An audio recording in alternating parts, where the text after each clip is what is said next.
Telangana RTC ఎంత మంచి గురం చేసిందో ఎరికేనా డిజిటల్ సేవలు అందుబాటులోకి తెచ్చిందట. ఒక యాప్ కూడా అందుకోసం ఇంటర్నెట్లో పెట్టిందట.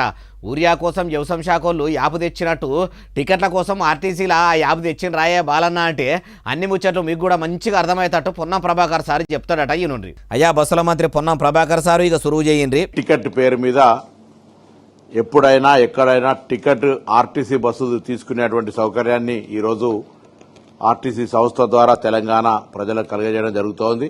ఇనరాయిగా బస్సు డిపోల కాడికి పోయి టికెట్ల కౌంటర్ల కాడ క్యూ లైన్లు కట్టి గంటలు నిలబడి బస్సు పాసు కోసమో టికెట్ల బుకింగ్ కోసమో నిలబడవలసిన బాధ ఉండదట.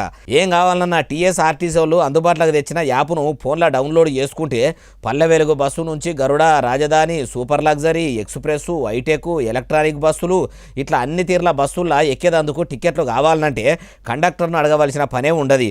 యాప్లనే బుకింగ్ చేసుకుని సీదా సీట్ల కూర్చొని ప్రయాణం గట్టుడేనట. అయ్యా పొన్నం ప్రభాకర్ సార్ యాప్ మంచిగానే తెచ్చిర్రు, అది మంచిగా నడిచేటట్టు చూడుండ్రి. ఎందుకు ఇట్లా చెప్పవలసి వస్తున్నదంటే ఊరియా కోసం కూడా యాప్ తీసుకొచ్చిర్రు, కానీ అది పేరుకే ఉన్నది, కానీ దానితోని ఫాయిదా ఏం లేదు. అసలు చదువురాని అన్నదాతలు స్మార్ట్ ఫోన్లు లేనోళ్ళు దాన్ని ఎట్లా వాడతారని అంటుర్రు. మరి మీరు కూడా మీ టికెట్ల సేవ మీ డిజిటల్ యాప్ అనేది తెచ్చిండ్రు. అందరికి స్మార్ట్ ఫోన్లు ఉన్నాయి కదా, మరి లేనోళ్ళ పరిస్థితి ఏంది? అది అట్లుండదు. కానీ మీరు తెచ్చిన ఈ యాప్ కూడా ఊరియా యాప్ లెక్క ఉత్తది కాకుండా చూడుండ్రి. ప్రయాణికులకు అక్కెరకొచ్చేటట్టు అందుబాటులో ఉండేటట్టు చెయ్యండ్రి అంటుండ్రు ఈ ముచ్చటిన్నోళ్ళు.